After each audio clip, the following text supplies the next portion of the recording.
Aina binabaitin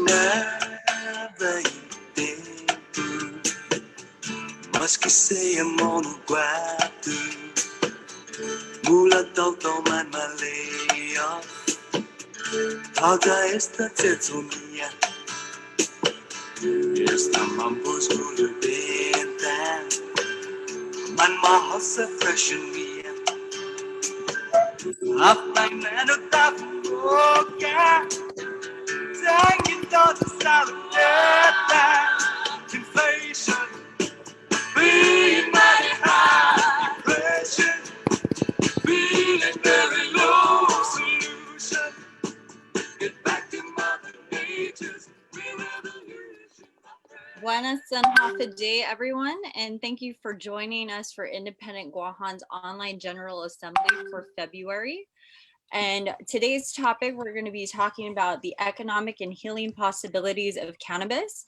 And we have a great panel with us today. And so before we start the panel, we first like to open our General Assembly with the Inifresi. So if those of you joining us on Facebook will join and stay in the Inifresi along with me.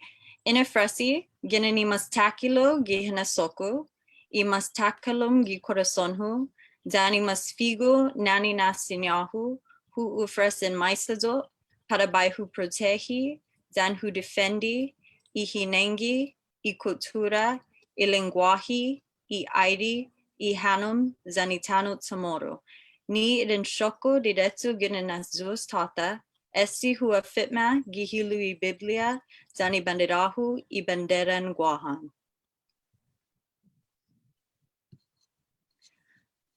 So welcome everyone, and thank you for joining us this evening. We'll be talking about, just like I said earlier, the economic and healing possibilities of cannabis.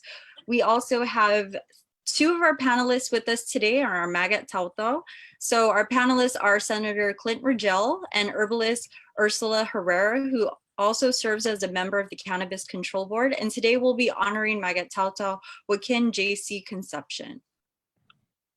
So we thank you all for joining us. We also remind you to please put in your questions and comments on Facebook, and then we'll share them with our panelists towards the end of their presentations. Viva, Sainama Asi, Dr. Francine, Guahusi Victoria Lola Leon Guerrero, and I'm the co-chairperson with Dr. Francine for the Educational Development and Research Committee of Independent Guåhan. I just wanted to share with you a little bit about who we are. Independent Guåhan empowers the Chamorro people to reclaim our sovereignty as a nation. Inspired by the strength of our ancestors and with love for future generations, we educate and unify all who call our island home to build a sustainable and prosperous independent future. Independent Guåhan is a larger organization that supports the efforts of the Independence for Guam Task Force, which is a part of Guam's official commission on decolonization. Our responsibility is to educate our community about the possibilities of independence, but we also engage our community in ways in which we can already begin to live independent lifestyles, whether it be through our outreach committee, in which we paint murals and clean up important cultural and other sites in our community, take people to cultural heritage sites to connect and learn more about who we are, or assist with community efforts like, for example, helping our war survivors to fill out their war claims forms. Every month we have several educational events. This is our General Assembly, which takes place every last Thursday of the month. So our next one will be on March 25th. At the same time, same place, 5 p.m. here on Facebook Live. But we also have a really popular and wonderful podcast called Fanatsu. And so Fanatsu podcast has several episodes every month. So please look for us on all your favorite social media pages and tune in for more throughout the month. So without further ado, I'm going to turn it back to Dr. Francine, who is going to introduce our first panelist today. Lola. So our first panelist is Senator Clynt Ridgell. So Senator Clynt E. Ridgell was born in Guam and raised in the villages of Talifotfo and Zoatnia. He is married to Therese Uggan Ridgell, Familian Barcinas Doyle of Molesto, and has 3 beautiful children, 12-year-old daughter Emina, 10-year-old son Inatua, and 2-month-old newborn girl named Inaguaiza. He is a graduate from the University of Guam with a bachelor's degree in communications and has worked in both the private and public sectors, primarily as a journalist and nightly TV news anchorman. He started out his journalistic career at KUAM and ended up at the Pacific News Center, where he was also the news director. He worked in the government of Guam as the Director of Policy Planning and Community Relations with the Unified Judiciary of Guam. Senator Ridgell ran on a platform to make Guam green again, green with agriculture, green with renewable energy, green with environmental protection, green with cannabis, and ultimately green with cash. In his first term, he co-sponsored and championed legislation to require Guam Power Authority to use 100% renewable energy by 2045. He co-sponsored and championed legislation banning the practice of scuba spearfishing. He passed legislation to incentivize more recycling through tax breaks for small businesses that reduced the waste stream into the fast-filling Ladzing landfill. And he successfully championed and passed the Guam Cannabis Industry Act, legalizing adult use cannabis. Please welcome Senator Ridgell. Wow, thank you for so much for that bio that I sent over. I think now that I heard it being read, I probably could have shortened it a little bit. So, but I appreciate you reading the entire thing. Thank you very much. I'm honored to be here, and I thank you all for having me here to be able to be a part of this. And I'm really honored also to be able to recognize the maga'taotao that we've picked, Mr. Joaquin C. Concepcion. So Mr. Concepcion is a 70-year-old musician, guitarist, and producer, a U.S. Army veteran, a banker, a retired certified real estate appraiser, who practices for 35 years, a radio producer and talk show host. He's also honored to have served as a policy writer for former Senator John Kanata and was on the Guam board of the State Council of Vocational Education. He was a geographic specialist for the 2010 Guam census and currently an independent contractor for KOAM Pacific Telestations. He's married with 3 children, 1 deceased, 6 grandchildren, and 6 great-grandchildren. He currently lives in Tamuning, Guam. He graduated from high school in 1968, joined the military in 1969 to 1972, and pursued his career in banking and real estate appraisals thereafter. He says he lives life like there is no tomorrow, enjoying every bit of it, of the advantages of being a senior or manumko in today's society. And most importantly, enjoys the luxury of family love and care. And he says that we all get to this point in life, and this is where one realizes the accomplishments through hard work and dedication is supposed to pay off. Can't get here without the sweat. I think those are some wise words, of course, from Mr. Concepcion. And just allow me to talk a little bit about why I wanted to nominate Mr. Concepcion to be recognized here as a maga'taotao of Guåhan. I think he's been a great advocate for the people of Guam, particularly for when it comes to cannabis for medical purposes. Now, for those who don't know, his son is the late Joaquin K.C. Concepcion. I worked with his son actually at KOM, and I knew his son very well. His son was a really great guy who unfortunately passed away from cancer, and I'm sure Mr. Concepcion can go into more details about that. But it is his son, and after his son's death, Mr. Concepcion was a major champion for legislation that legalized medicinal cannabis on Guam.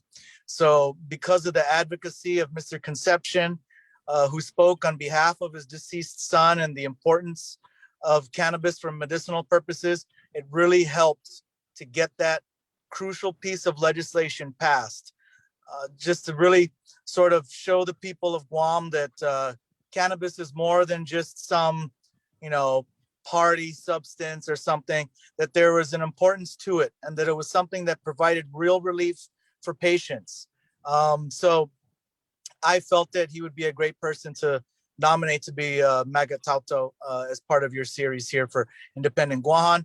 And I also think that he's done so many other things too to help perpetuate the Chamorro culture through his own music and of course hosting of radio talk show as well at KOM. And of course, all the wisdom and knowledge that of course he imparted on to his son, who his son in his own right was a great musician and composer and singer and rapper as well, a really good rapper, the late Savage K Concepcion. So with that, I'd like to introduce Mr. Joaquin Concepcion.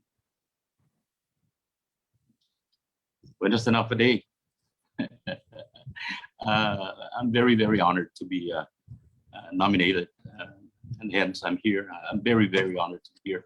Anything that we have a platform such as this to perpetuate what we believe in, you know, it's just it's great. Much more now where you know, there's been talk out there about slowly losing the culture through because of the amount of people that are coming in or whatever the reason may be, but we've got to remember that at the same time, we're also more aware of what we need to do to move forward with this and be more recognizing as far as fulfilling our needs as we go into the future. I'm very, very honored. And, you know, advocacy for cannabis is almost a no-brainer. Honestly, it did not start from us. Maybe here in Guam, we tried to push it, but it's been all over the world and more substantially over the United States of America, where states were, some of the states were going into medicinal use marijuana. And that ties into, you know, the economic substance of that particular community. And all of them have this positivity. And as far as having a little bit more cash to spend in furthering their communities as a whole, or as their state as a whole. I'm very honored that the journey, and like I was telling Dr. Mbakwa yesterday, the journey was more of a journey to wellness, and it never really entered my mind on the outset. All we know is that we had a very sick man with us, and we needed to take him and heal him, or try and heal him anyway. And you know, the story with that is that we hopped on a plane and we went there, and we went to one state, and then finally they did not, medicinal marijuana was not legalized at that particular state, but much more, you know, Medicare, Medicaid, they do not honor, they cannot honor our son there, or rather give him that advantage because of the mere fact that we weren't residents of that particular state of Alabama. So we were fortunate enough to go to the state of Washington and give it that try, and voila, it was legal at that particular time that we were there. Now, even at that, I myself as a dad, it was like the furthest thing from my mind as far as the cure, if you will, or helping him in his journey to this wellness. It was the furthest thing from my mind as to looking at medicinal marijuana until he himself introduced me to it. And he said, Dad, this is something that is, I've read up on it, I made my research, and it's legal here. And, you know, in between his chemotherapies, you know, he tried his best to go and get more information about it until finally on his own with the doctors over there giving him chemotherapy and everything else that he needed, you know, the routine thing that they go for, and as far as cancer is concerned, the chemotherapy, and so the side effects was just almost horrendous, man. It was really, really terrible. Finally, he decided to go and get his own records from the doctors, his own medical records, and he went and he had himself checked by the people that he wanted to go to for medicinal marijuana. Had himself checked. There was a doctor there, and finally they gave him the certification to start taking medicinal marijuana back there, medicinal cannabis. And then he started taking it, and I actually saw what this thing could do. And it was not an overnight thing, but I saw the results, especially during one of his chemo sessions where he was just like, he cannot move, he cannot really do anything. And when he takes his Rick Simpson oil, 30 minutes later is up and around and it's good. And that's when I saw him start gaining weight, spending more time with his children, to the point where he was actually socially active, even was going around pushing his music throughout the community over in the state of Washington. And he was playing basketball. He hopped on his van, took his family down to Disneyland and down to California and everything else. And from there, it was just a very wonderful thing that was happening to him at that time. And we had that little hope there, because as I was explaining to Dr. Babakwa yesterday, they told him that he had a 20% chance of living up to 1 year when they diagnosed him with the stage 4 cancer. And, the mathematics would tell us something like 2.5 months. And, anyway, Casey, towards the end, or in the end, Casey lived 21 months after he was diagnosed, all because of the medicinal cannabis. I really believe that. And the reason why I'm here is I was an advocate for it when I came back to Guam, because I saw this thing. I saw it actually take place. My age, when I was growing up, this thing, cannabis, as you will, marijuana, bro, the weed, mangi, songi, that kind of thing, was mostly for the recreational use, but more of curiosity. Anyway, Casey was an advocate before he passed away. Was more of an advocate. He was calling Guam, and as was explained yesterday, was looking into how we could introduce Guam, because of how fortunate he was to have that right in front of him and be able to alleviate some of the pain that he was going through. And he wanted that. As a matter of fact, the last Christmas that he ever had, 2012, he really wanted to come back to Guam and visit and say hello to the familia that's over here. And he couldn't, because he was, I'm not going to say reliant on medicinal marijuana to ease his pain, but it was part of his systematic way of his daily routine and after chemotherapy. So of course, he did not come back to Guam, but he also wanted to see whether he could go a little bit further and help in as far as bringing medicinal cannabis over here to Guam for the ones that are not as fortunate as he. And he's always had this thing in his heart to help people and stuff like this. And even towards the end, when they told him that it's there's nothing else that they could do for him, he was still talking to me on the side. Listen, no matter what happens, can you sort of like help me out? You and Emily being his wife, and maybe we could, Guam could pass legislation. It doesn't hurt to try, right? So, maga'taotao, and we were fortunate, man, because my daughter had a house over in the state of Washington, so we didn't have to pay rent. Water and power and everything else. People were helping us over there, say familia, and as far as that's concerned. But what about the ones that are not that fortunate to go there and absorb that and use those things to their content for healing, perhaps, or for alleviation of the pain? If we bring it over to Guam, this is the best place for them to be. They could stay here, use this here without going out of their way and borrowing a couple of $100,000 from the bank just to cure this thing. Not that it's not worth it. It's just that why spend all that money where you could actually just be here to fulfill the needs of our patients. So, that's in a nutshell. The story I was telling Dr. Babakwa, that if there's 50,000 cancer patients that went through this and 50,000 families that went through this, there's going to be 50,000 stories that are heartwarming, if you will, towards the end or somewhere in between, where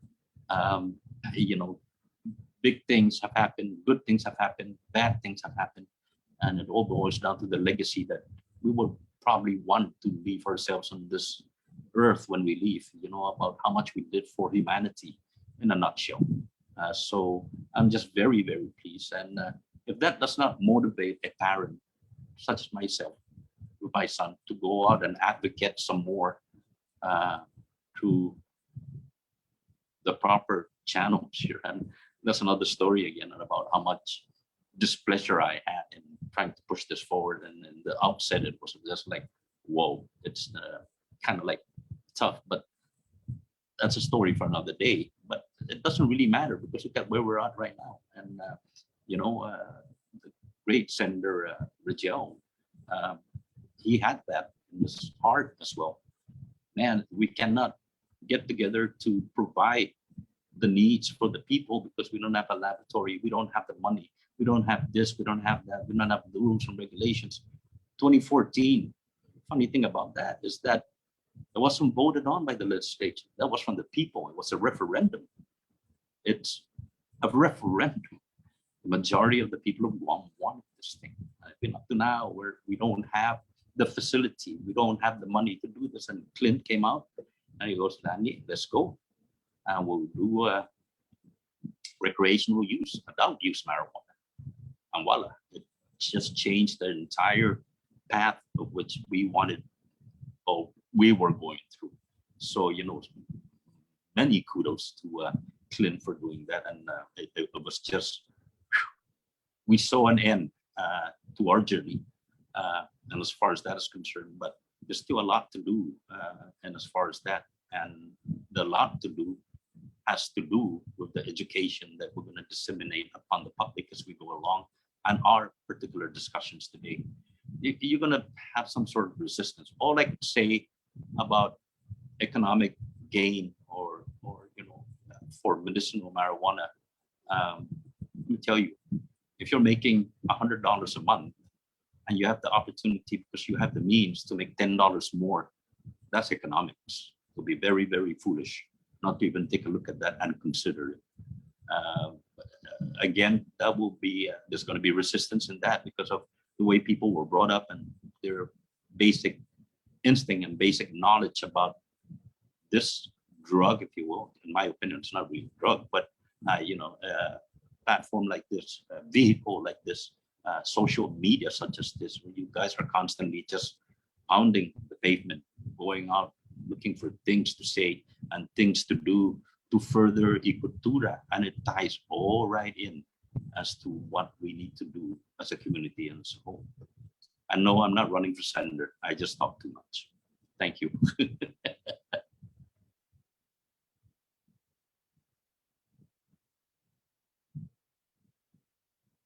It's about all I have to say actually with the time that's given me. Oh, Viva, Ciso Ismaasi, Senor JC, for your really insightful words and story. And gosh, I wish you would run for senator so you could join other great senators like Senator Ridgell, who will be joining us next to present his story of introducing the cannabis legislation and his intentions behind it. Hafa and welcome back, Senator Ridgell. Oh, thank you very much. And to Mr. Concepcion, hey, if you run, I'll help you pick up the signs. Just let me know. So with that, you know, thank you very much. I'm honored to be here and be a part of this again. I want to kind of continue off where Mr. Concepcion left off, because that's sort of where my part of this began. You know, a big reason for why I wanted to introduce the Cannabis Industry Act, which legalizes adult use cannabis. Some people know it as recreational cannabis. I just tend to refer to it as adult use cannabis because, well, that's a whole nother story. But in any event, you know, when the medicinal law was passed, it took a long time to get anything really moving. Yes, it was passed and there were some patients signing up for it, but no dispensaries, no laboratory and to test it. And so when I asked a lot of people around, I kind of started hearing that one of the big things sort of holding it back, without getting too deep into the politics of it, because there is politics involved as well as a lot of money involved. The bottom line was money. There wasn't, so some people were saying there wasn't a big enough market, a medicinal market on Guam to entice real investors to put money into a laboratory. So laboratory is a very expensive investment. So some of the investors were like, there's not that many medicinal patients, when they kind of did the math based on Guam's population and how many medicinal patients there could potentially be on Guam. It wasn't enough to really entice major investments and get it moving. So I thought, well, if we open it up to all adults, I'm sure that's a much bigger market. And then there would probably be people getting really serious about investing in a laboratory. And I've heard so far, actually recently, I heard that there are some serious people on Guam, some locals, as a matter of fact, who are doing just that. They're already getting ready, investing into, opening up this laboratory. So, and I think that's a big reason why I wanted to push for the adult use cannabis, is to sort of open up the market so that people would see the opportunities there to be able to invest in a laboratory, so that it would then in turn allow for the medicinal patients to get their stuff through a laboratory tested medical dispensary.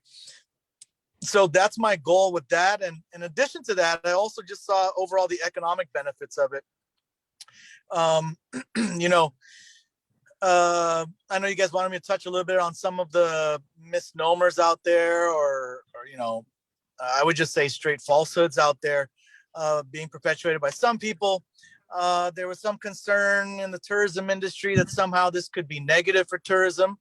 And, it gets very political. The bottom line is the Guam Visitors Bureau was required by the Cannabis Industry Act to commission a study, to do an economic impact study, because they did voice concerns prior to the passage of the bill. So what we said is, since you're concerned about it, study it before we implement the rules and regulations for the sale of it.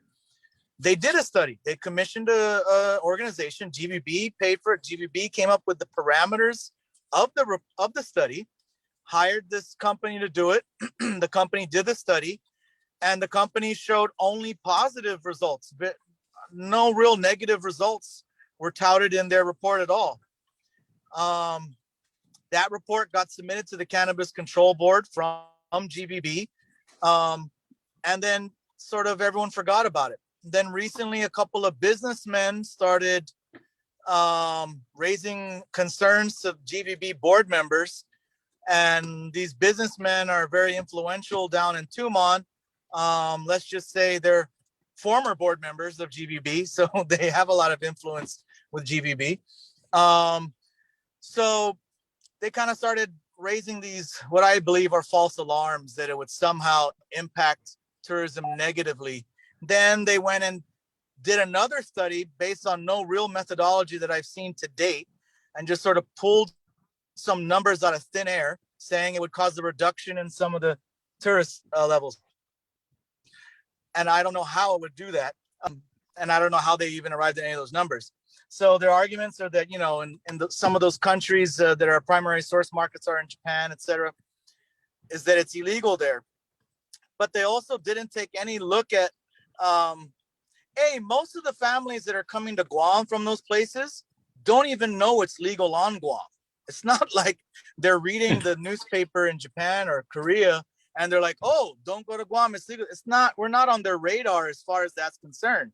A Japanese newspaper, a Korean newspaper is not going to report every day the status of cannabis on Guam. They don't care about that stuff, right? So most of the families there are unaware that it's even legal here. So they would just come here anyway. There's nothing really chasing them away from it.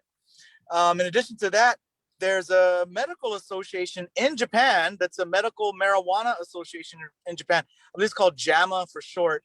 I forget the exact acronym, but it's something like Japan Medical Marijuana Association. I think that's what it is. They are boasting hundreds and thousands of people there in Japan that would come to Guam for medicinal marijuana, for medical cannabis. And they're thinking they would come to Guam not just for 2 or 3 days like our current tourists do, but they would come here for extended stays, maybe even up to 2 to 3 months. Basically, from what I've been told, is that there's patients that would be interested in coming to Guam for as long as the tourist visa allows them to stay here. So they would be coming here, availing of the medicinal cannabis here on Guam because they don't have it back in Japan. And that's just Japan. Korea is beginning to loosen up its regulations as well on cannabis. Recently, they just legalized some CBD products in Korea. And all of the stuff that I've read and sort of the research that I've done into this points to the very, very high likelihood that most of Asia will begin to legalize cannabis as soon as the U.S. completely legalizes it, which, by the way, the federal government is really close to legalizing it. At the federal level, especially now that President Biden has said he's favorable towards it, as well as most of the Democrats that now control the Senate and the U.S. House of Representatives. So my personal opinion, it'll be federally legal within the next 2 years. Once it becomes federally legal in the U.S., the rest of Asia will follow suit. Here's why. Most people don't realize that the reason it is illegal in Japan is because after World War II, Japan was under the control of the United States. It was literally under military control, very similar to Guam, how we were under the control of the U.S. Navy. It was the same thing in Japan after World War II. In fact, the U.S. military basically helped Japan come up with its new constitution after World War II and a lot of laws. One of those laws is Japan's, I believe it's called Japan's Controlled Substance Act, if I'm not mistaken. It's the law that outlaws marijuana.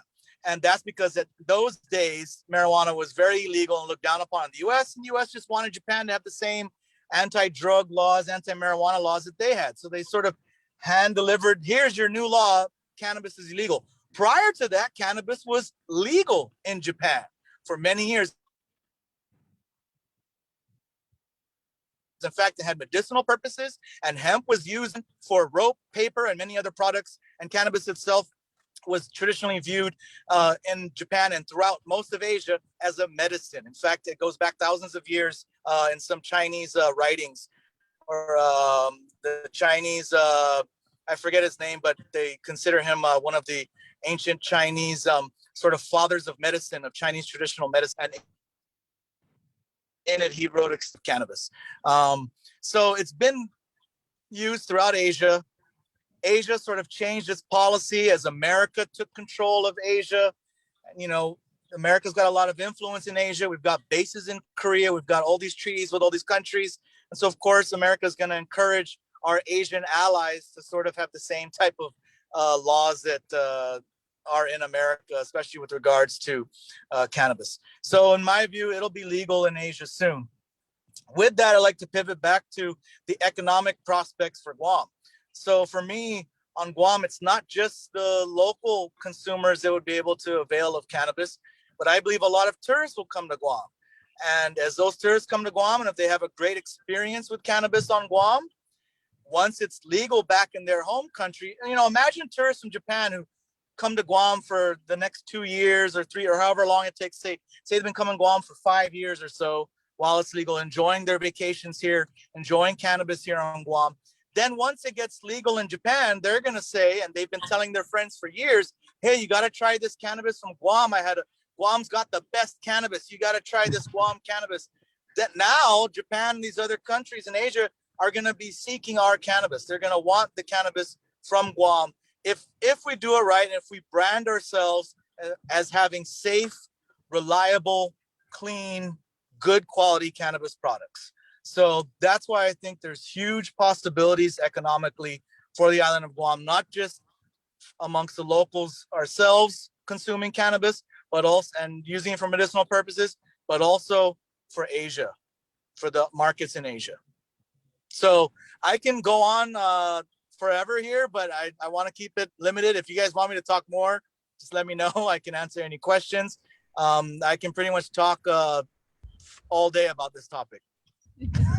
Which is wonderful. That means that you are so informed and you're making decisions that are informed, which is always at the heart of good leadership. So thank you. Thank you. There are a lot of really good questions coming in that I'm sure will allow you to elaborate more after we finish our panel. So thank you very much, Senator Ridgell. I'd also like to note that, seeing as how for Independent Guåhan, one of the benefits, I think, of independence is that we also will be able to expand, our tourism. That we don't promote Guam solely as quote unquote where America's day begins.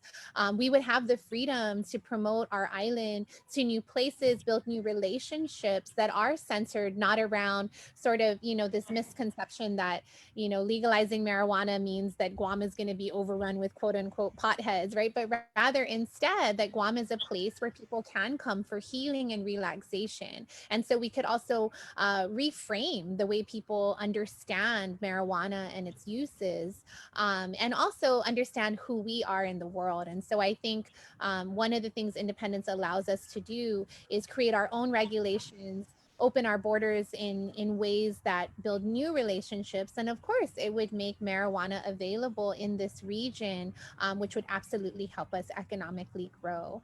But shifting into what I was also speaking about in terms of healing, I am very honored to introduce one of my most favorite healers, my dinga, Ursula Herrera, familia Galaidi.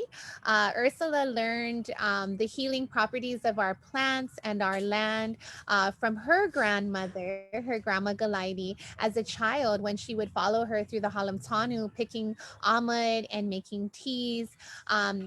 And this really shaped her passion and her life path. Ursula went to school in Washington. She attended Bastyr College, one of the most well-known universities for healing and for studying, herbal science. So she got a Bachelor of Science in Herbal Science and learned from other Native communities about the healing properties of their plants, and returned home to study and learn as an apprentice with Suruhanu Emilio Azuzu, who introduced her to even more omelet and the power of our own omelet. From there, she went on to found Chamglam Botanica, which is again combining two things that she is wonderful at: healing and being incredibly beautiful and dudas, and really promoting this idea that as women, we can be glamorous chamaritas, and we can do so with clean products that heal our skin and make us beautiful. Currently, she is a program coordinator with the Department of Agriculture, where she's helping farmers, establish themselves. She's helping lead a program to provide micro grants to farmers for sustainable farming methods. She has plans to increase the ability or the growth of omelet in our community through her role at Department of Agriculture. And lastly, most relevantly to this topic, she serves as the board secretary for the Cannabis Control Board. So just like Clynt, I could probably talk on and on about Ursula, but I will turn it over to her so you can hear from her yourselves. Hafiday and welcome our herbalist Ursula Herrera.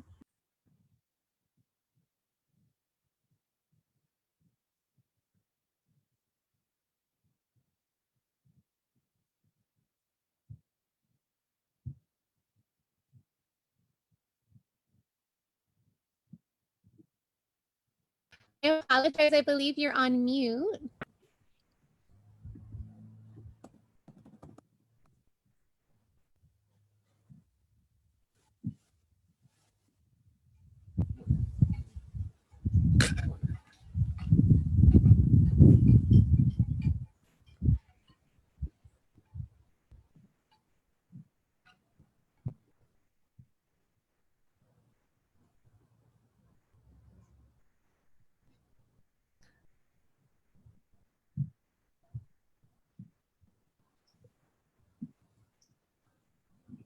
Okay, so Ursula's gonna go ahead and fix some technical difficulties on her end. And so she's just gonna switch to a different device. So while she does that, maybe we can just take one question.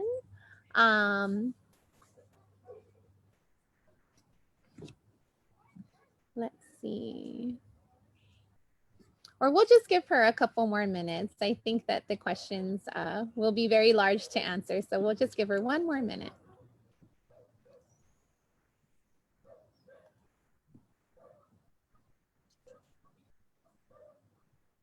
Or we can also share maybe some comments to kind of give the panel food for thought. Senator Ridgell, while you were talking about GVB, we were getting some comments that were saying that some people were kind of shocked by the position that GVB was taking, because it seemed like a sort of, well, they said that it seemed like it was a very narrow sort of belief, and it seemed like it was kind of coming from certain businesses as opposed to being more reflective of the entire business community and how they felt that that would impact tourism.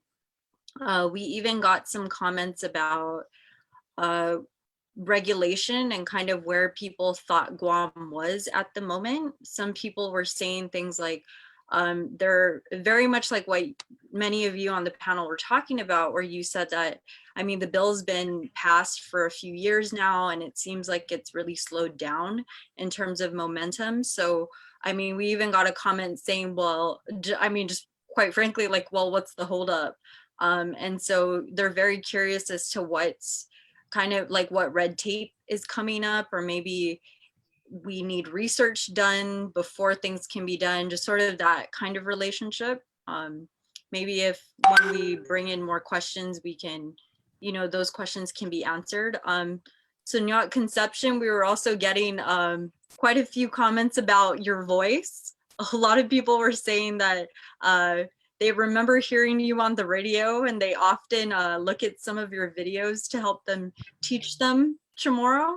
And so they're very grateful to you and being that resource for them. And then even I know yesterday when you were on the Finatu podcast, you were even telling Magat that, or Magat was telling you that he remembered hearing you on the radio, you know, throughout your career.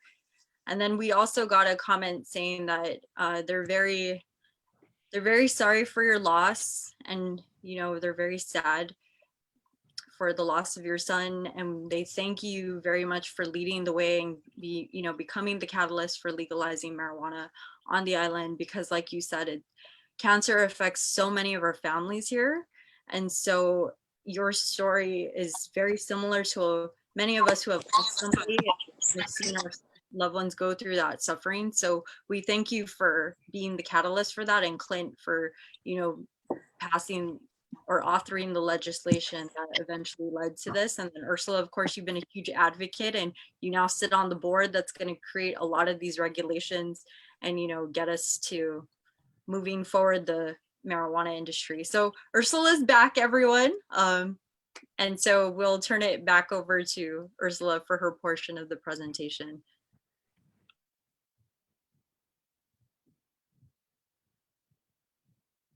For having me, and I just wanted to say Suzus Maasi, Senator, and Uncle Ken for paving the way and all your work, Hosan Agradesi Hamzu, and blowing tikus up to KC.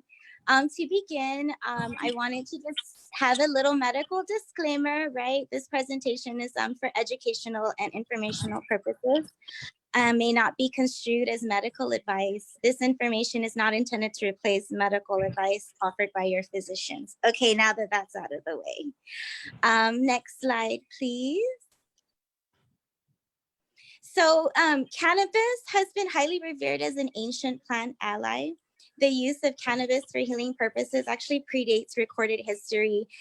Every civilization has some record of cannabis being used for spiritual, cultural, medicinal, and therapeutic purposes. Mankind has been cultivating cannabis well over 8,000 years. As Senator Clynt talked about, Chinese Emperor Fu Shi in 2900 BC, right? This is who the Chinese credit for bringing civilization to China. He has made many references to cannabis, and he says that it recorded saying that it possesses both yin and yang. In 50 to 70 AD, Dioscorides wrote the De Materia Medica, and this is his illustration of the cannabis plant, and it's a pharmacopoeia of medicinal plants and the remedies made from them. He references the cannabis plant, and here's his beautiful illustration.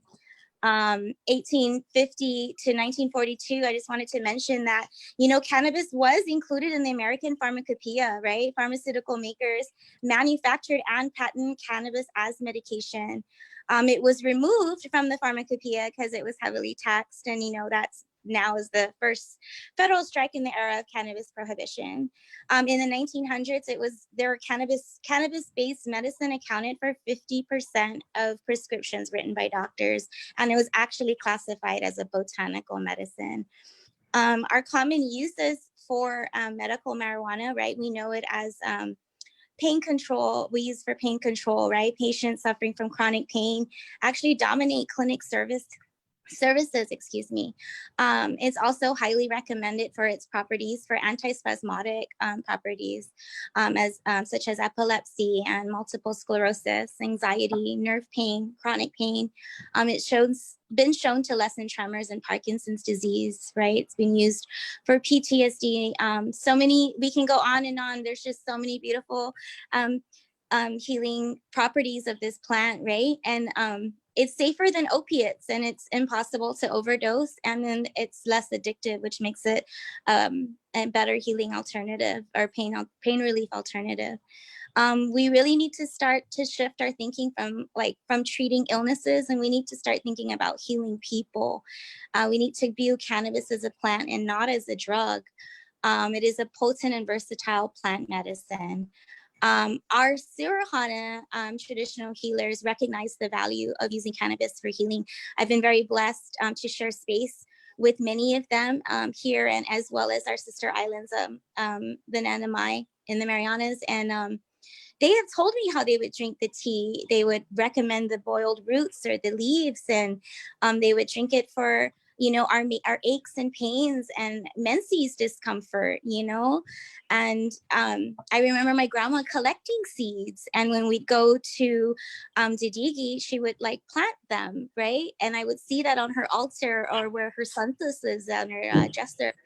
And I remember hearing about it, and this is such a huge part of our cultural practices. As an herbalist, I'm always researching what herbal formulations are going to amplify the benefits of the healing plant, right?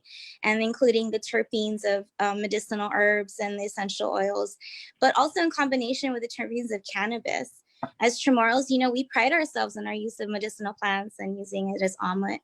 Now that cannabis is legal, you know, we can start to use it to heal our people. We can create products and have a local industry.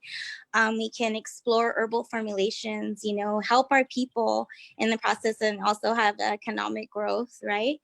Entrepreneurial opportunities to create, you know, cannabis products infused with traditional Chamorro medicinal herbal knowledge, right? We can have herbal preparations and explore other Chamorro herbal medicine as companions to mitigate the desired effect.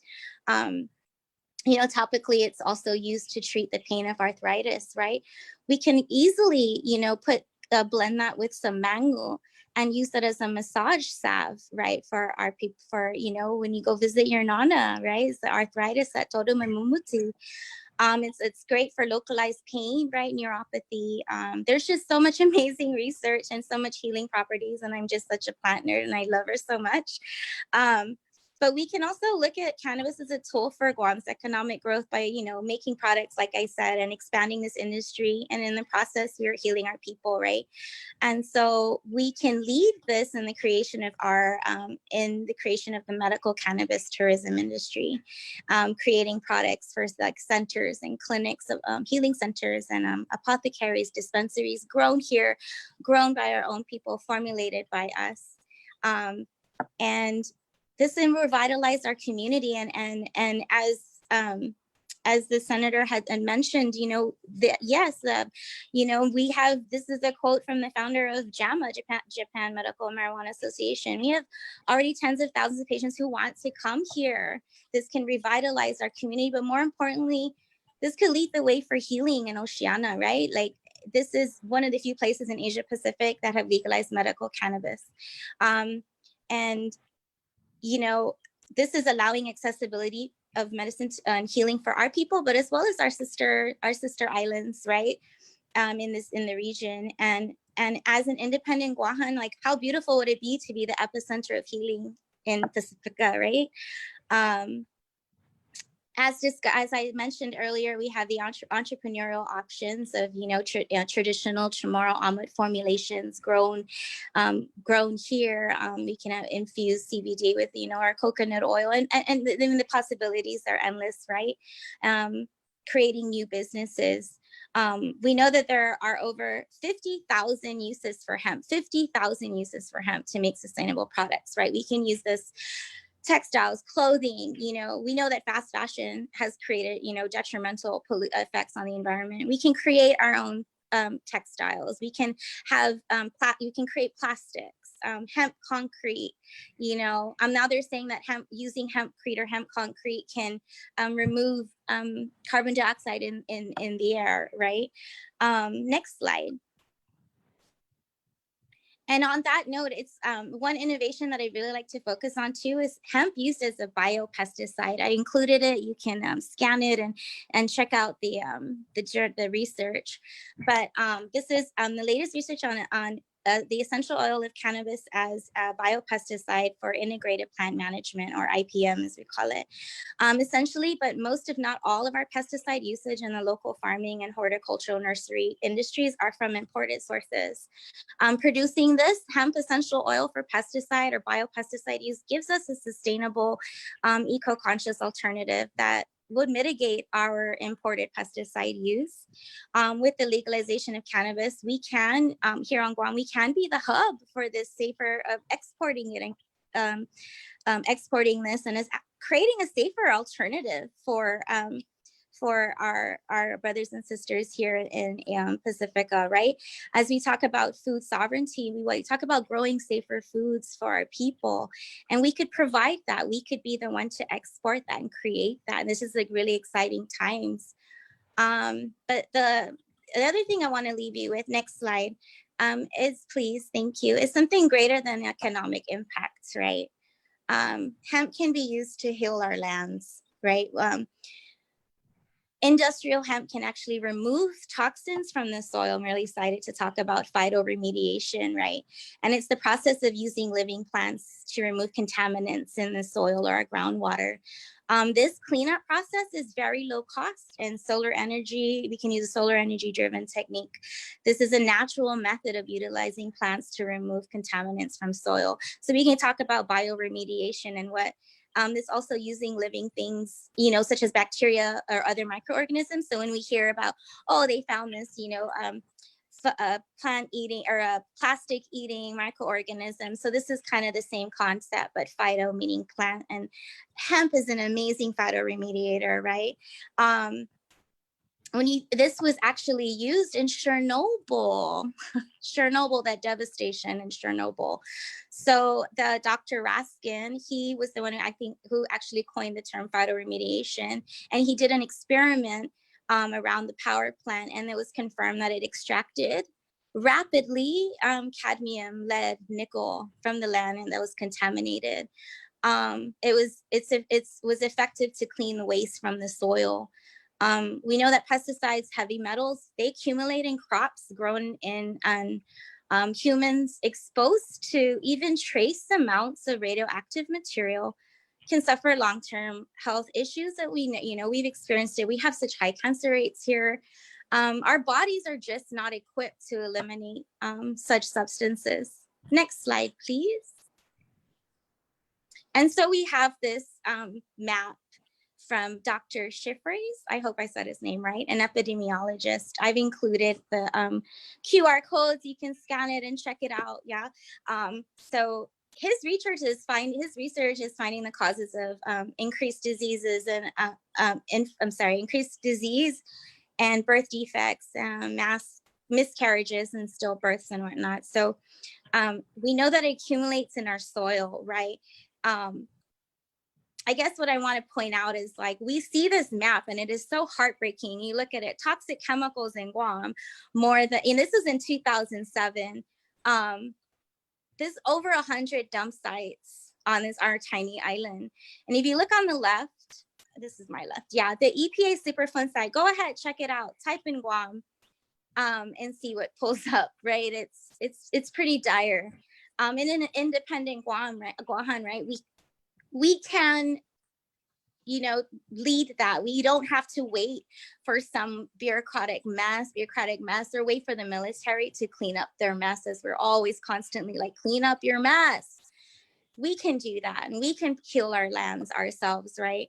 And when we talk about food sovereignty, and I always want to come back to that, because you look at Uncle Tsul, who's wants to start farming, and look at this map. He can start maybe planting on his property some hemp to clean the soil, right? And reform his soil. And provide safer crops for Hemp's family and our community. I think this is really powerful research. I think, and you know, we can lead that. We can take this in our hands. We can lead the research, investing in each other and ourselves. We are brilliant peoples. We've navigated by stars. We've healed each other with almond grown in our ancient soils, and we have so much to gain. But we need to stand together and also recognize cannabis, hemp, as the healing plant it is. So when we think of healing properties, you know, I think also of the healing of our land, right? Because we are one with her. We may not view the healing of our lands and self in dollar currency, but in health and empowerment. I don't look at this as a function of gross domestic product, but I look at it as our island's function of gross domestic health, right? Like the kingdom of Bhutan, it's not GDP, it's the gross domestic happiness. I do know that a healthy land will produce healthy people, and that economic value is limitless, because as self-sustaining, you know, healthy peoples, we will thrive. And that is it. Thank you for having me. I hope I didn't take too much time. Oh, no. That was great. Thank you to all our panelists. I think that was a great way to wrap up the whole discussion, because I think Ursula gave us a lot to think about, especially in terms of what can be done once the industry is really up and moving. And you gave us quite a few ideas about products and things that anyone who wants to venture into business can take up as, you know, their way of getting involved in the cannabis industry here in Guåhan. And so one of our first questions, somebody asked, how do you think some people came to believe the negative hype about marijuana and cannabis? Is this just another chapter in our book on being colonized? They also wanted to connect this to the history of cannabis use. Ursula talked a lot about our Duamti and kind of using cannabis in teas and sort of as topical treatment. And so they wanted to, another person asked, did our people use marijuana or cannabis before the war even?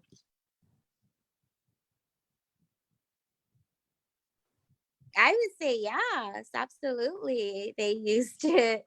It's a healing plant. It's medicine. You know, it doesn't have this stigma imposed upon by the United States and their federales.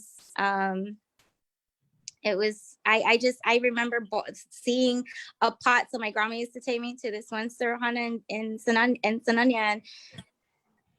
You see the pot, and you know, you're like, you don't think about it till later in life, and you recognize and you get everyone's like talking about the dangers of drug use and marijuana, and you're like, but I saw that plant. Like I make the connection that she was boiling it, you know, but it's you know, great for aches and pains. Our ancestors knew, they were on to it. So then how do you think we, some people kind of caught up in the very negative stigma that marijuana and cannabis if any of the panelists want to answer this, how do you think that shift sort of started to happen? I could weigh in a little bit. I think, you know, I think it started in the U.S. because it was legal in the U.S. at first.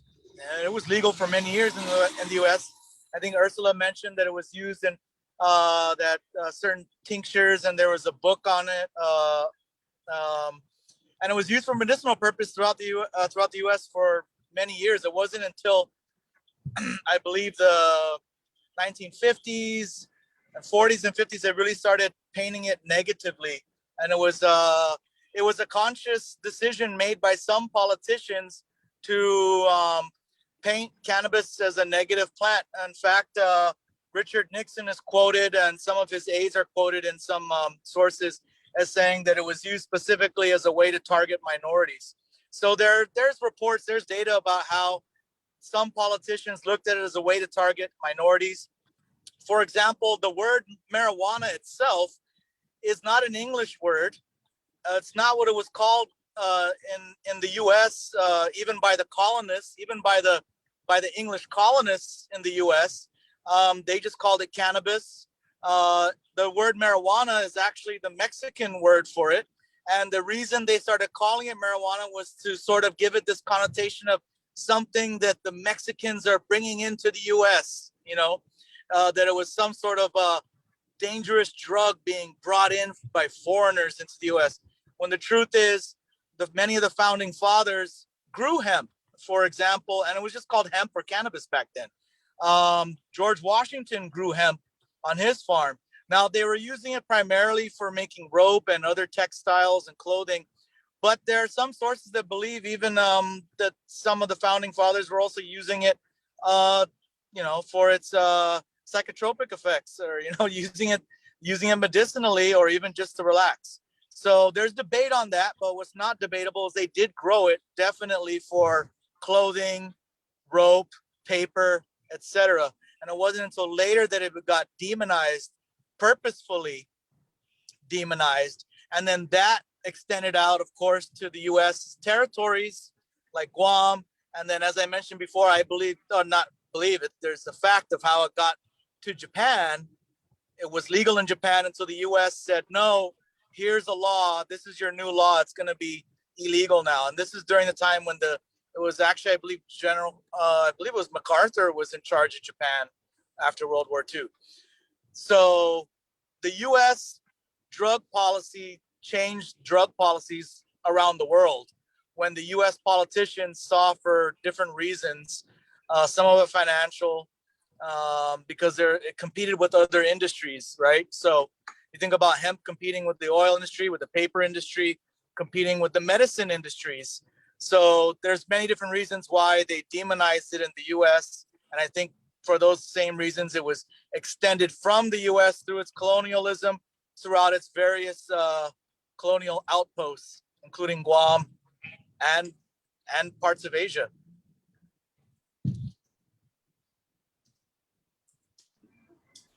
Viva Sizos Maasi. Our next question, which doctors are supportive of medical marijuana? How does it look in terms of insurance coverage? So again, I'm sorry for the feedback. Which doctors have been the most supportive of medical marijuana, and how does it look in terms of insurance coverage?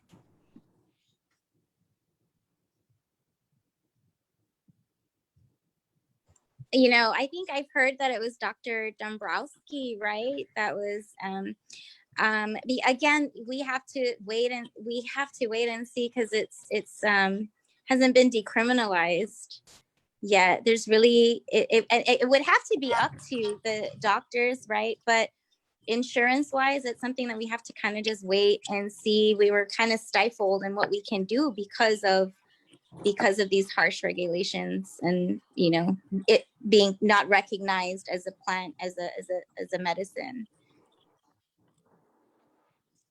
Senor There is oh, go ahead. Oh, I was going to ask Senor Concepcion, when your son was in Washington, was his medical marijuana covered by insurance? No, it wasn't. Okay. It was not.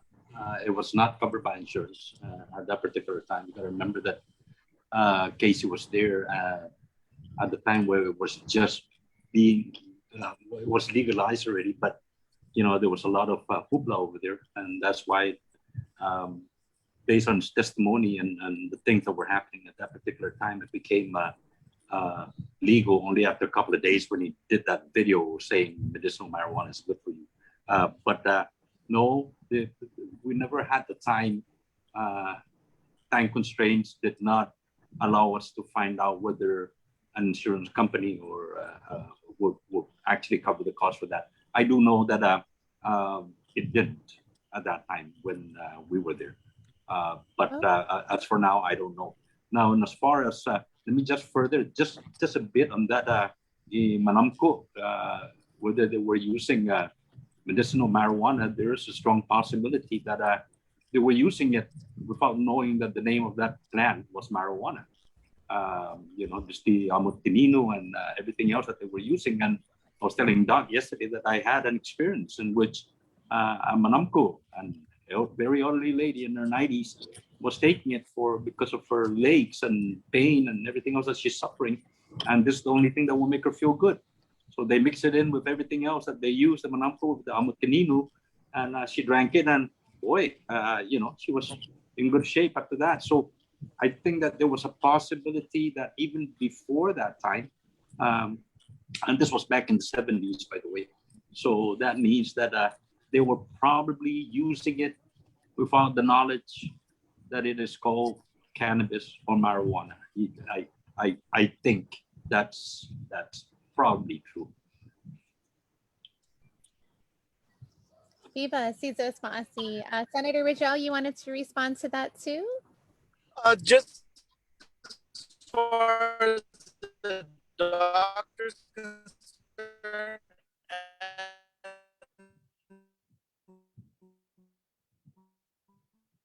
with the insurance, my understand, I'm not any insurance health insurance see that it's a legitimate medicine, and it's just a now as far as doctor, I do know of one doctor. I apologize, his name is very difficult to pronounce, so I don't even really know how to say his name. He's an African doctor, I believe. He's from, I forget which country in Africa he's from, so he's got like a kind of difficult to pronounce African name, but the name of his clinic is Hepzibah, if I'm not mistaken. I believe it's HEPZIBAH or something to that effect. You can probably Google him and find him. I wish I had his card on me right now. I just don't have it, but that's one doctor on Guam did for patients.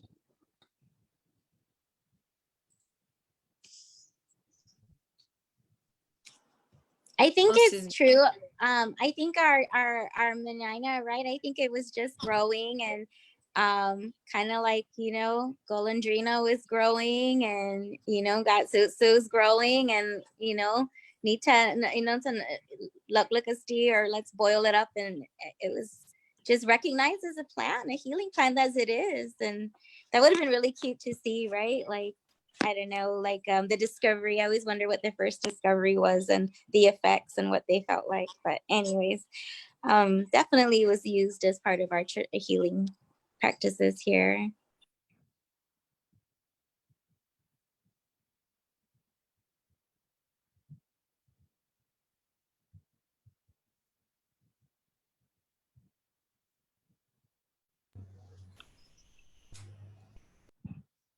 So for our next question, so people were asking a bit about our neighbors in Asia.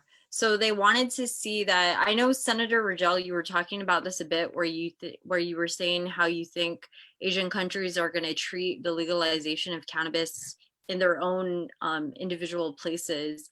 And so they were kind of asking things like, aren't there some countries where marijuana actually brings in tourists? And is GVB kind of stuck thinking in their individual boxes about that? This was kind of early on in the panel, but I guess somebody wanted to know a bit more about kind of Asia changing their attitudes towards cannabis, or even specific policies. And I know you were talking specifically about that you think in the near future that it's very much going to become legalized. So I don't know if maybe you want to talk a bit more about policy level, or even if you guys have been seeing more innovative things coming out of the Asian conversation, just now that we're having a lot more countries starting to legalize. Sure. Well, like I mentioned a little bit, South Korea legalized CBDs. Thailand started to legalize because it's also medicinal. It's a medicine in Thailand, a traditional medicine in Thailand. And so there's a push to legalize it there. And in fact, they did some limited type of legal. I believe the way Thailand legalized it was to allow for some studies to be done on it. Japan also recently allowed for some studies of some of the components of marijuana to be used for medicine. So they greenlit some studies that shows that they're starting to change their attitude towards it a little bit. It's going to take some time. It's not going to happen overnight. But there's also some other anecdotal evidence. There's some stories of,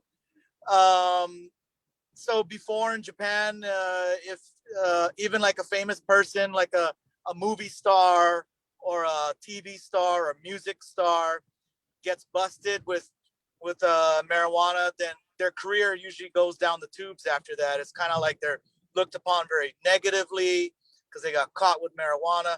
Recently, there was some famous person in Japan that did get caught, and to a lot of people's surprise, his career didn't go down the tubes. And in fact, a lot of people looked on him with a little more favorability. They didn't look at it as that bad. There's also some patients in Japan. I believe there was a patient who was a medical patient. I believe he had cancer or some other terminal disease. I don't remember exactly what kind, but I believe it was cancer. He was arrested. He fought it in court and he died. I believe either while fighting in court or in prison. I don't remember exactly, but he brought a lot of awareness to the issue and with it a lot of sympathy, because I think a lot of people who were following the story in Japan realized that he was a real patient who really needed it. And when he died, it showed them that, wow, he's not just doing this for fun. He really was using it for medicine. So there's some of that is starting to change. And I think it's just a matter of time. Question is how long? And that I don't know. Maybe could be several years, could just be a few years. And again, I think a lot of it, I think when Asia sees the US legalize it, then Asians will realize, well, why is it illegal in our land anyway? Then they realize, oh, wait a minute, the US made it illegal here. Well, why is it still illegal if the US made it illegal in Japan and then now it's legal in the US, why should we keep it illegal? So that's the sort of thinking I think will start to happen throughout most of Asia, because I believe most of Asia's policy was sort of set by the US. And then they just sort of all followed suit. Now, GBB, my understanding is there's certain businesses that just don't understand what it is. And, my personal opinion, maybe some of these businesses are afraid it might compete with their business. Some of the businesses, they were opposed to it down in Tumon. Some of the businessmen opposed to it in Tumon are bar owners. And so I think they're afraid it's going to eat into their alcohol sales. And so that's why they're opposed to it. And maybe they just need to be shown how it could help them. Maybe they should think about opening a smoking room in their bar that's just designated just for cannabis or something. And they'll probably increase sales if they did that. But I think they just don't really understand it. They don't know how to make any money off of it. They're afraid it's going to compete against their money. So they don't want anything to do with it. That's what I think it is. I was going to ask another question, but I just want to kind of piggyback on what you said with another question that came in. So I'm going to rearrange us a little bit here because someone did ask particularly about that. They said, do you think part of the reason for the delay in establishing the rules is because the bureaucracy is seeking ways in which particular business people can benefit from this endeavor? So sort of along a similar vein, do you believe that business interests are impacting the delay in the rules? Yes and no. Maybe not directly, but indirectly. What I mean is you've got a lot of competing. Well, first of all, they are delayed because of coronavirus did hit, and the board just stopped meeting. The Cannabis Control Board stopped meeting, rightfully so, because the governor shut everything down, said no more meeting. I personally reached out to members of the Cannabis Control Board and started urging them to find ways to meet online virtually. They're a little bit wary of how to do it. They didn't, they never really done it before. There's a whole different way to do things online, and with voting, because in a board, it's not just like this. We can have a meeting, we can talk, it's informal. But at a board level, you have to have rules to be followed on how motions are made, how you vote on things, how you count the vote, and all those things have to be dealt with properly to account for doing it virtually, right? So they needed some help with that, but they eventually figured it out and they started meeting again. So that stalled them a lot. But in addition to that, yes, there are a lot of competing business interests out there. And more so what it is you've got some people saying they want vertical integration. Some business people want vertical integration. Vertical integration is where one business entity or person can own multiple licenses, meaning like a license to, right now the licenses are split. You have to get a separate license to grow, a separate license to manufacture, a separate license to sell at retail. So vertical integration means that one guy, let's say if I wanted to do it, I could hold a grow license, grow my own product, manufacture license, manufacture my own products like tinctures and oils, and then retail, have my own store. The board has wanted to sort of split it up and say, no one, you can't have all three. You got to pick one. So if you want to get into the business, you got to grow. If you don't want to grow, then you do retail, but you got to pick one. You know, you can't do all three. So some businesses came out saying, some people came out saying, yeah, they like that idea. They want it separate. A lot of others also came out and said, no, we want to do vertical. We're local guys. We want to grow, and we want to grow it. And we also want to sell it out of our own shop. We don't have to worry about who am I going to get to sell my products. I want to control my products. So that's just one example of different businesses having different views on how they want things done. And they've all said that at the Cannabis Control Board meetings, where the Cannabis Control Board had public hearings on the proposed rules. And so a lot of different things were thrown in there that the Cannabis Control Board is now figuring out where they're going to go with it. That's caused some delays. Is that some businesses are suggesting this thing, others are testifying saying we should have this. Then you've got GVB adding to it. Now GVB people are saying don't have it in Tumon. Some Tumon businesses saying don't have it in Tumon. So the board is sort of weighing all these different things, and that's slowing it down even further, because now the board is kind of stuck on, I don't want to say stuck, they're just still deciding on how they should proceed. They're taking in all of these testimonies and all these concerns and figuring out, okay, what do we do with all of this? How do we proceed in the best possible way? Thank you. So it's great that you brought up the fact that they're kind of thinking about issuing licenses for different reasons.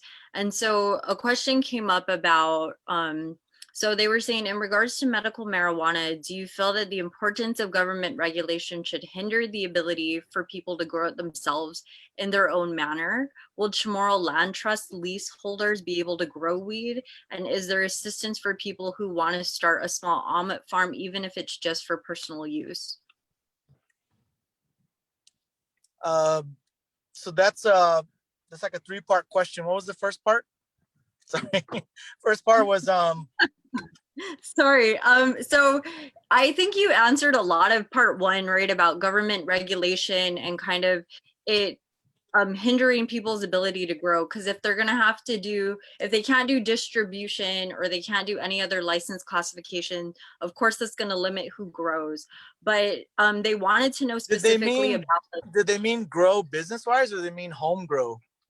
I think it was home. It seemed like they were talking about home growing, because the second and third part of the question was about Chamorro Land Trust, like if they'll be able to actually get agricultural land to grow cannabis on. And then if in turn too, if somebody wanted to grow, you know, their own almond farm just so that they could use it for themselves or like their families. So right now, of course, with the Cannabis Industry Act, anyone is allowed to grow up to 6 plants for personal use at their home. And if you want to grow more, up to 12 plants, then you have to go through the medicinal process. That's where you apply for your card, and you have to get public health to inspect your thing to see if it's if you're a legitimate medical card holder, etc. Then you can grow up to 12 plants. But if you just want to grow 6 plants, anyone can do that right now, as long as you keep it in an enclosed space where it's not readily accessible.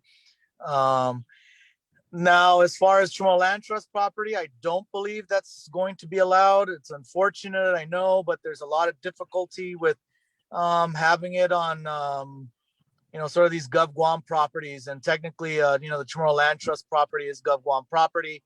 So there's some legal issues with that, and I'm not too sure the specifics legally. A lot of it, Gov Guam itself is sort of scared to touch it or have anything to do with it, because a lot of people in Gov Guam are scared of the federal government and the federal regulations. And maybe this is where independence comes in, right? So, but the truth is, I've spoken to directors of agencies who have felt they were wrong, but they felt like if we legalize it, that all of a sudden they would lose all federal grants. I said, that's not true, because in the states that legalized it, they didn't lose any federal grants. So there's still a lot of this fear about it. And then there's a lot of questions about the legality with regards to the federal government's involvement on Guam, et cetera. So right now, the government of Guam has basically said that they're not really going to touch it in terms of allowing it on Guam properties. Or even, because some ideas were brought up early on when I was working on the bill. People said, why not have Guam Memorial Hospital be the medical dispensary, or public health be the medical dispensary? And then they could use the funds that they generate from that to fund the hospital because it's so run down. I thought that's a great idea, but it was shot down. Everyone I spoke to said, no, they don't want the government to be in the business of doing this because it could bring down the federal hammer, so to speak. And I said, fine, all right. So, but people were okay with allowing private citizens to do it. But the government of Guam was very scared to sort of get involved with it itself as an entity and allow it on Guam property. So I think that's the biggest issue with the Chamorro Land Trust properties. They're still considered Guam properties. Now, as far as grants and such for people, same thing again. The government's not going to want to give any grants to people to grow their own stuff. It's basically the government's doing like a hands-off approach in terms of, you as a private citizen, it's your freedom to grow it yourself, provided you follow laws of Guam that says you can't drive while you're on it, you can't sell it right now, and you can't give it to anyone under 21 years of age, things like that. And the rest of it, the government sort of hands off. Unless you want to sell it in a business, then the government comes in with all the regulations and says, all right, now you got to meet all these regulations, which is where we're at now in the Cannabis Control Board, working on the rules and regulations to allow businesses to sell it. Sorry, that's a lot, I know, but no, it was incredible. I think it's important for more people to hear these things, right? Because there's still a lot of assumptions going around. I think you broke it down really, really well. I'm going to go ahead and ask and then answer a question really quick, because it's a quick answer, and then I'm going to pose our next question after that. So someone asked, is it true that when they tried to draft a constitution in the 1960s, they wanted to put legal marijuana in it? Can anyone tell me more about this? So slightly true, related. So in 1968, Guam Senator Richard Taisno introduced legislation calling for a comprehensive review of the Organic Act, which led to Guam's first constitutional convention. And the result of that convention is that they made 5 recommended amendments to the Organic Act, one of which was to repeal stipulations in the Organic Act prohibiting manufacture and transactions of marijuana. And these recommendations were forwarded to Congress in July of 1970 and failed. But I think it also gives us that historical context that yes, in the late 60s and in 1970s, this was something our government had felt was important enough that they had wanted to repeal in the Organic Act. The next question, I'm also going to share a comment that came in on the Facebook page from James Howard. He says, fun factoid, our brothers and sisters up north should be opening the first dispensary by summer, locally owned and operated, and there are 3 so far in play. This leads me very nicely into another question that came in pretty early on. It says, the CNMI just started awarding personal commercial growing licenses. Where is Guam in this process? Why does it always seem like we are playing catch up? We used to play catch up to the states. Now we are playing catch up to the CNMI and Palau. So please, if all the panelists can take this question in whatever ways come to you. I can touch on it real quick. CNMI actually legalized cannabis before we did. They legalized it. I remember it clearly because it was when I was running for office, they legalized it. So they're a few months, several months ahead of us in terms of legalizing adult use cannabis. Now from the medicinal, yeah, we legalized that a long time ago through referendum.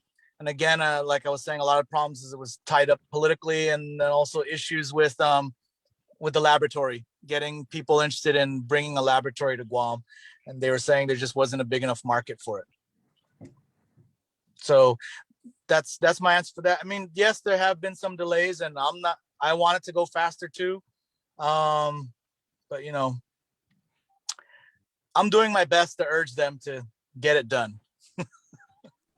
I think also having our board secretary present on the panel, I'd like to ask Ursula, if you could just kind of update people, since there have been a few questions about the process and its delays and, you know, bureaucracy and whatnot. I know I see you working really hard on the board. So if you could share with the community what the board does and where you're at in the process. So right now in the process, we're just reviewing. We're just waiting for a little bit more feedback about the software, the seed to sell software. So that's pending. The growing rules, we voted on the growing rules. Those, and I believe a couple of more amendments from DRT, but like I said, we're waiting on that seed to sell software. What do you call it? Yeah, just waiting on that. Some delays. Yeah, there is an issue with the RFP for the seed to sale that RFP. I've been tracking as well, that Ursula's mentioning, and I've been making some phone calls to see what's the status of that. You know, Guam's procurement process takes a lot of time, and it can be complicated if you don't have the right person handling the procurement. The procurement laws can be pretty complicated, and drafting a request for proposal can be complicated. And so my understanding is that there was some issues with the request for proposal.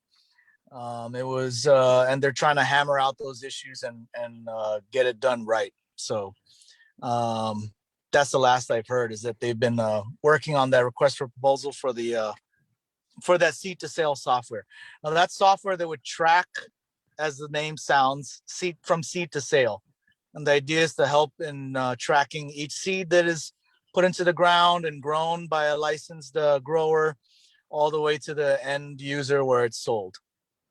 And there's a bunch of other features of that type of software to involve the different agencies that are involved in regulating the industry. Thank you. I think this is actually a great last question. So this person was asking, is the push for independence just a ploy to turn Guam into an island of potheads? I think throughout the panel, you've all done a great job of kind of showing that the cannabis industry sort of has so many innovative mechanisms to get Guam to be economically successful, and not just from an economic standpoint, but also, as Ursula was saying, in terms of healing the land, and then Senator Concepcion, sharing your story with your son and seeing him go through, you know, having to deal with the pain of cancer, and seeing that cannabis was really what prompted you to really advocate for it when you saw kind of the change when he started to have access to medicinal marijuana. So if anyone would like to speak to that, I think you all have touched on it in a way in your presentations, and saying how independence can kind of move this industry forward and give people more access to it.